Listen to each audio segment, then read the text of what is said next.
Hello everyone, this is Helios Raven. I tell you how you do it, even if you don't care. And we're up to the final thoughts of the in-depth view of the forces of Tau in Battlefleet Gothic. And first we're going to talk about the Corvata vessels. Those are the ones that were mentioned in the Armada Handbook. Personally, the Corvata have great long-range capabilities, especially when you have a messenger cruiser with an escort with them, and their targeting systems, and just overall, they are the superior long-range combat army. They can outgun anything at long range. Their greatest weakness, as with all Tau, is close quarters combat. They do not do well when they have to when boarding actions start taking place, and the fact that they can't do teleport attack, hit and run attacks, kind of limits them to their combat system to just staying far in the back and firing. They do, however, have great ordnance control, especially since their torpedoes can turn. So you kind of get this focus where, oh, those torpedoes passed me. Oh, wait, they're coming. Or, oh, I just got hit in the back with torpedoes, which is really great. Though they do suffer the fact that there is the risk of you blowing up your torpedoes before they get anywhere, which is a shame. But again, the fact that they can turn gives you a lot of control over the board, and depending on the kind of rig that you do with your Tau fleet, you can have a lot of torpedoes on the field at any given time, which is great. In terms of what's also really neat about them is that they do offer different varieties of each ship to kind of service to the type of force that you're looking for. If you want more ordnance-heavy vehicles, or if you want more long-range vessels, which is great. The only issue that I have with them is they are kind of limited into the creativeness with their fleet list, because their fleet list has such tight restrictions. It kind of prevents you from having a lot of fun with the army, where, instead of just having, a couple of cruisers and then you can't have just a bunch of messengers to really make, a nice one cruiser and heavy escort fleet really shine with its long range capabilities. I can understand why they did it, but I feel in the sense that they just kind of limited the abilities of the Tau vessels, making them a little bit weaker. Their battleships, I'm not a big fan of. I like the Hero class cruiser and the Explorer class cruiser is pretty neat. No, not the Explorer. The Merchant class cruiser is pretty neat. I'd probably take a bunch of those over battleships, and I know, yeah, you lose the Orca, the maximum capacity for the Orca class escorts, but out of all the escorts there, you could probably get away with not having any Orcas and just use Defender class ships. I think they are their best escort that they've got. So not much to go there. In terms of allies, the Crude Sphere is really neat. It's great and all, but I don't think it's really worth its points.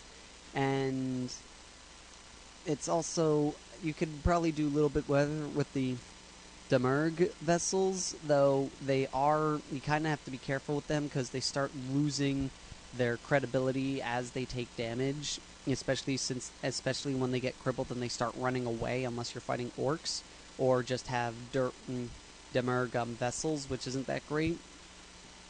The Tau escorts, my only issue with them is again, they can only fire on their sides. They don't have any front-facing weapons, which kind of, with the Tau, you don't want to get that close with them.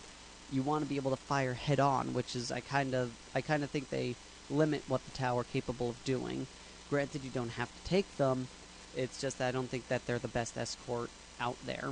And any of the real allies, the only ones really worth taking is the Demurg, Stronghold, or Bastion.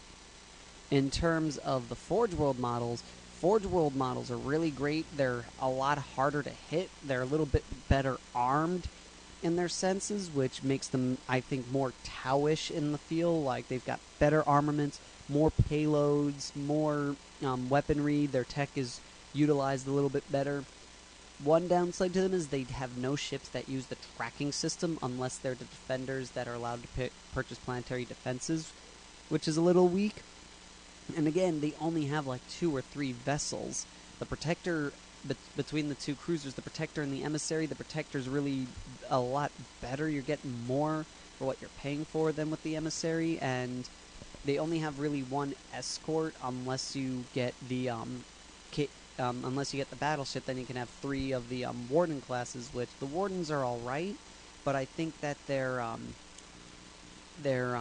heavy class sister, the Castadians, the Castellians, are a little bit better than the warden class escorts. All in all, like I said, the Tau are the best long-range combat army, I think, in Battlefleet Gothic that we've looked at so far. Their greatest weaknesses is they stink at close combat, and the fact that they are limited. There, you have a very limited range of creativity, whereas sort of like the Dark Eldar are, but where the difference was is the Dark Eldar could build and match different types of vessels. The Tau vessels are more limited to where you could either have set A or set B, and sometimes you don't even get a set B. You're just stuck with set A with only like 2 or 3 ships. So that's my personal take on them. If you want a long-range ordnance-heavy army, the Tau are definitely the guys for you. If you're fighting against the Tau, the best thing to do is close the distance as fast as you can and start boarding action and hit and running them as best you can, because that's where you're going to get them at their weakest point. And avoid any of their allies. You want to try to avoid their allies a little bit because they are a little bit more armed than the Tau, and so they're going to be you want to kind of try to avoid fighting them a little bit, and especially the Kroot Sphere, you want to take that at long range, and the Demurg, you just pelt at them every now and then until you get them crippled, and then they're no longer an issue unless you're orcs. And that's really all I can say about the Force in general. And I don't really know what else I could say about them, and so we're going to conclude it there. Tune in next time when we'll talk about the Necrons. So until next time, this is Helios Raven, signing off.